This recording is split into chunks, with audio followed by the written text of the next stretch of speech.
अस्सलाम वालेकुम। आज का हमारा जो प्रोजेक्ट है उसमें हम लोगों ने मोर्स कोड जनरेटर बनाना है। तो मोर्स कोड जनरेटर में क्या होता है कि हमारे पास दो तरह के कैरेक्टर होते हैं, एक डार्ट होता है और एक डैश होता है। और इनको यूज़ करके हम किसी भी वर्ड को, किसी भी लेटर को, किसी किसी चीज़ को भी रिप्रेजेंट कर सकते हैं। तो हम क्या करेंगे, ए को रिप्रेजेंट करने के लिए इसमें होता है डार्ट और डैश, और इसी तरह बी को रिप्रेजेंट करने के लिए होता है डैश डार्ट डार्ट डार्ट। तो इस तरह से करके हम हर एक वर्ड वगैरह को जो है रिप्रेजेंट कर सकते हैं। और फिर थोड़े से डिले के बाद दोबारा दूसरा वर्ड सेंड करेंगे, फिर थोड़े डिले के बाद तीसरा वर्ड सेंड करेंगे। तो सुनने वाले जो है वो उन सबको इसी तरह सीक्वेंस में लिखता जाएगा, जैसे पहले ए आ गया, बी आ गया, या एप्पल लिख देते हैं। तो इस तरह से करके उसके पास ये सारा वर्ड पहुंच जाएगा। तो इसी तरह से हमारी कम्युनिकेशन जो है वो कंप्लीट हो जाएगी। तो इसको बनाने के लिए अब हम सर्किट डायग्राम देख लेते हैं। उसमें मैंने यूज़ की है यहाँ पे एक टाइमर आईसी यूज़ की है, जो कि हमारा ऑसिलेटर होगा। आईसी की जो है वो 8 पेन होती हैं।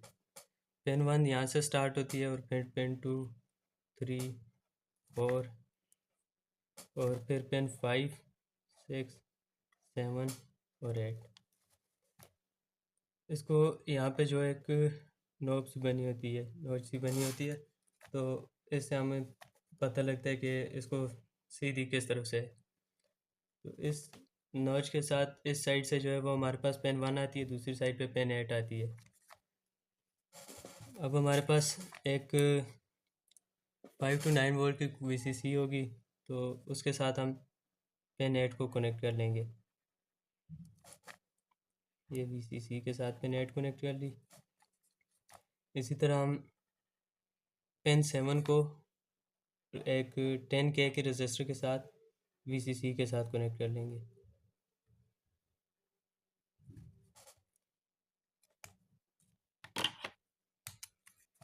तो ये यहाँ पे 10K आ गया। अब पेन 6 जो है उसको हम 1K रजिस्टर के साथ पेन 7 से कनेक्ट कर लेंगे। अब ये भी हो गया। उसके बाद पेन 1 जो है इसको हम ग्राउंड कर लेंगे।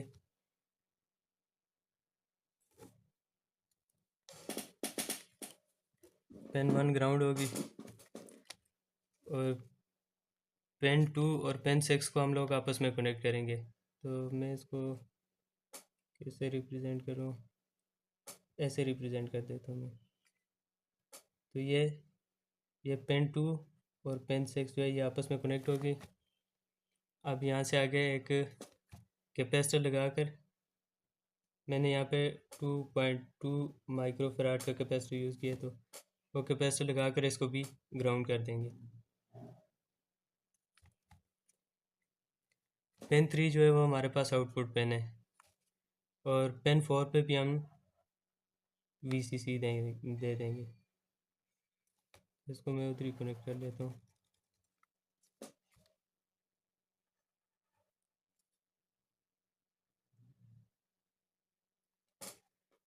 अब ये जो पेन 5 है इसको वैसे ही छोड़ दें, इसको किसी के साथ भी कनेक्ट ना करें। और अब हमारा ऑसिलेटर का सर्किट जो है वो कंप्लीट हो गया है। अब यहाँ पे हमने एक स्पीकर लगाना है। अभी पेन 3 जो हमारे पास आउटपुट पेन होती है, पेन 3, तो इसके साथ हम लोगों ने एक स्पीकर का नेगेटिव टर्मिनल लगा रहे हैं। और यहाँ पे ये जो है स्पीकर आ गया, और इसका जो पॉजिटिव टर्मिनल है वो हम VCC के साथ कनेक्ट कर रहे हैं। ये पॉजिटिव आ गया।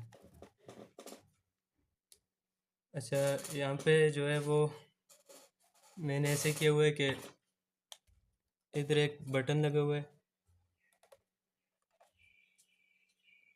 और इस बटन की एक साइड जो है वो इस साइड पे लगाई हुई है, और इस बटन की जो दूसरी साइड है वो VCC के साथ लगाई हुई है। जब हम इस बटन को प्रेस करते हैं तो यहाँ से इधर से सर्किट कंप्लीट होता है तो पूरे ऑसिलेटर में जो है वो करंट आना शुरू हो जाता है, जिसकी वजह से फिर ऑसिलेशन होती है और सारा जो है वो फ्रीक्वेंसी वगैरह जनरेट होती है, सब कुछ हो जाता है। जब हम बटन को छोड़ देते हैं, उसको प्रेस नहीं कर रहे होते, तब ये पूरा सर्किट जो है वो बंद होता है। अब इसका प्रैक्टिकली मैंने जो सर्किट बनाया है वो भी दिखा देता हूँ। अच्छा, अब यहाँ पे देखें हम लोग, तो ये हमारी वीसीसी वाली रेल आ गई और इधर हमारी ग्राउंड वाली रेल आ गई। ये आईसी की नॉच इस तरफ है, तो पेन 1 यहाँ पे होगी और पेन 8 यहाँ पे होगी। तो जैसे कि हम लोगों ने डायग्राम में देखा था, पेन 8 जो है वो वीसीसी के साथ कनेक्टेड है और पेन 7 जो है वो भी वीसीसी के साथ कनेक्टेड है, और साथ में 47K का रजिस्टर लगा हुआ है, नहीं सॉरी 10K का रजिस्टर लगा हुआ है। और फिर पेन 7 से पेन 6 को कनेक्ट करने के लिए 1K का रजिस्टर लगाया हुआ है। पेन 1 जो है वो ग्राउंड की हुई है, और पेन 4 पे हमने वीसीसी लगानी हुई थी, तो यहाँ पे वीसीसी लगी हुई है, तो हम डायरेक्ट पेन 4 और पेन 8 को आपस में कनेक्ट कर रहे हैं।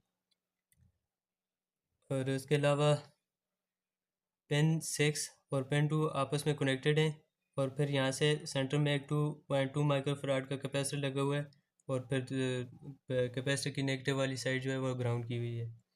अब पेन 3 का जो आउटपुट है वो यहाँ से उठा के इस रेल पे रखा हुआ है, और इस रेल पे स्पीकर का नेगेटिव लगाया हुआ है, साथ में पॉजिटिव रेल पे स्पीकर का पॉजिटिव लगाया हुआ है। तो यहाँ पे एक बटन लगा हुआ है, इधर से वीसीसी की जो है बैटरी की वीसीसी वाली बैटरी की पॉजिटिव वाली साइड इधर लगाई हुई है। जब हम इस बटन को प्रेस करते हैं तो ये करंट आगे जाता है। तभी हम जब बटन को प्रेस करते हैं तो यहाँ पे फ्रीक्वेंसी जनरेट हो रही है।